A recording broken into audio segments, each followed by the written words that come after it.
Morocco is a team built on defiance. A nation of 37 million people carrying the weight of an entire continent on their back. They don't arrive at tournaments hoping to survive. They arrive expecting to destroy. When Morocco step onto the pitch, the onset is immediate. Compact lines, organized pressure, a defensive structure so tight that even the best attackers in the world spend 90 minutes running into walls. You won't find gaps. You won't find space. You'll just find resistance. At the peak, Morocco transform completely. One moment, they're defending deep. The next, the ball is traveling 60 yards in 2 touches, and their striker is already past your last defender. It's not a counterattack. It's an execution. Their dangerous effect is psychological. In 2022, they didn't just beat Spain and Portugal. They humiliated them.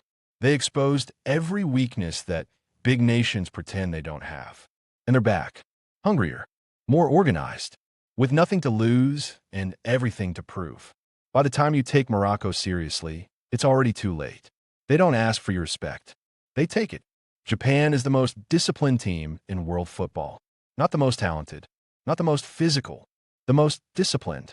And in a 64-game tournament where margins are paper thin, discipline is the most dangerous weapon on the planet. The onset with Japan is almost invisible. They let you have a ball. They let you feel comfortable. They sit in 2 compact lines and invite pressure like they enjoy it. Opponents mistake that patience for weakness. That's the first mistake. At the peak, Japan flip a switch nobody sees coming. One moment they're defending. The next they're pressing you from every angle at the same time. The transition is so fast that by the time you react, they've already scored. In 2022, they came from behind to beat Germany. Then they beat Spain. The world called it a miracle. Japan called it a plan. Their dangerous effect is confusion.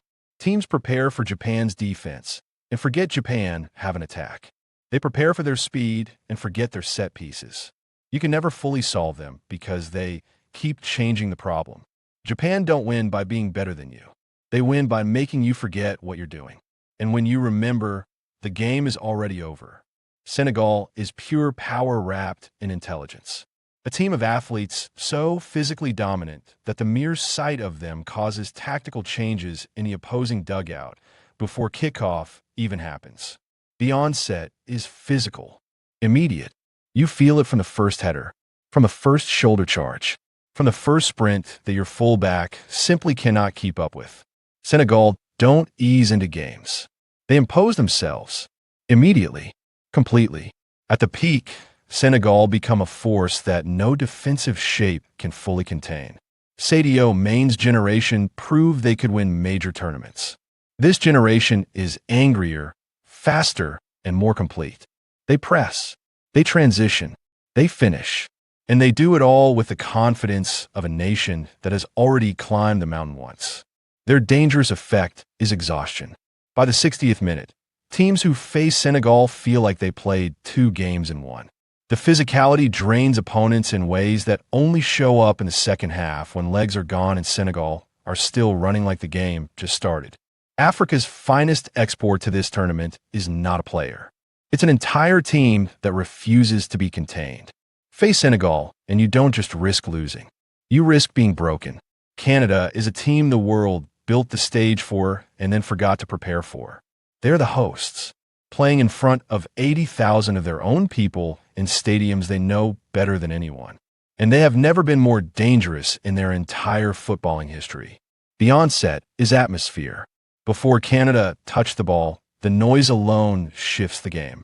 Home crowd energy doesn't just lift players. It rattles opponents. It speeds up their thinking.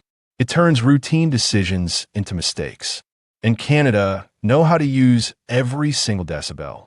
At the peak, Canada play a brand of pressing football that suffocates. Alphonso Davies down the left is one of the fastest humans ever to play this sport. When he runs at a full back, it's not a duel. It's a problem that has no clean answer. And behind the press is a team that has waited their entire career for this exact moment. Their dangerous effect is expectation. Everyone expected Canada to crumble under the weight of hosting. Instead, they feed on it. The pressure that would destroy other teams is the exact pressure that activates this one. Canada have never been at a World Cup on home soil. They have spent decades being invisible. In 2026, they play in their own backyard with a generation of world-class players. The world is finally watching, and Canada are ready to make it unforgettable. South Korea is a team that has perfected the art of doing more with less. A nation that took a sport it didn't invent and rebuilt it in its own image.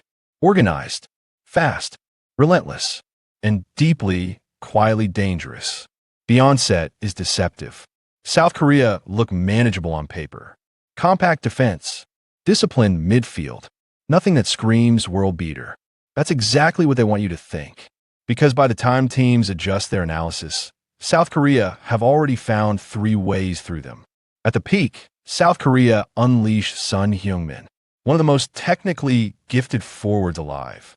A player who combines pace, intelligence, and finishing into something that no single defender can solve alone. When he drops deep, creates space, and then arrives into the box late, the damage is already done before the keeper even moves. Their dangerous effect is timing. South Korea don't beat you in the first 20 minutes. They study you. They absorb you. Then somewhere between the 60th and 80th minute, they find the exact moment you're tired, and they strike with everything they have. In 2002, they reached the semifinals on home soil and shocked the entire planet.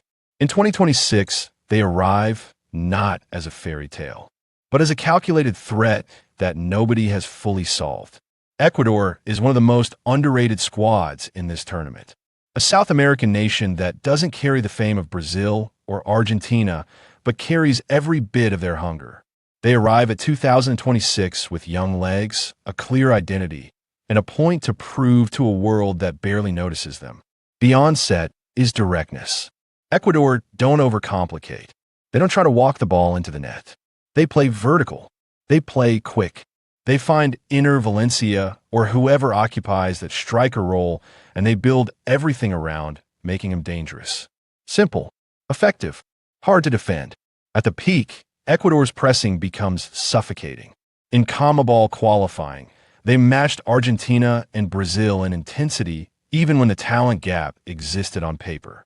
That tells you everything about their mentality. They don't believe in ceilings. Their dangerous effect is consistency. Ecuador don't have big swings. They don't fall apart. They show up every game with the same energy, the same shape, and the same belief. And in a tournament where inconsistency destroys giants, that steadiness becomes a weapon. Teams will overlook Ecuador in the group stage. That's the mistake. Because Ecuador don't need to be noticed to be dangerous. They just need 90 minutes and 1 moment. And they almost always find it. Croatia is a nation of 4 million people who somehow keep producing world-class footballers at a rate that defies all logic. They were runners-up in 2018, 3rd place in 2022.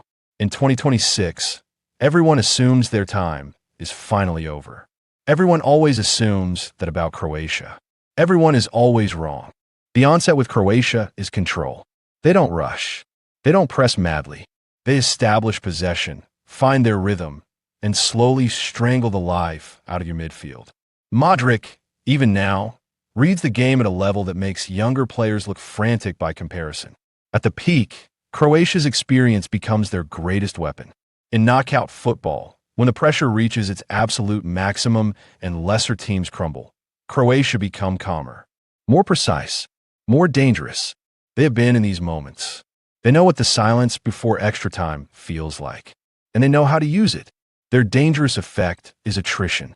Croatia don't destroy you in the first half. They wear you down across 90 minutes until you're making decisions you wouldn't make when fresh. Then they punish you, quietly, clinically, without celebration until it's fully confirmed. Croatia shouldn't still be this good. That's what the data says. But football doesn't care about data. And Croatia don't care what the world expects of them. They never have.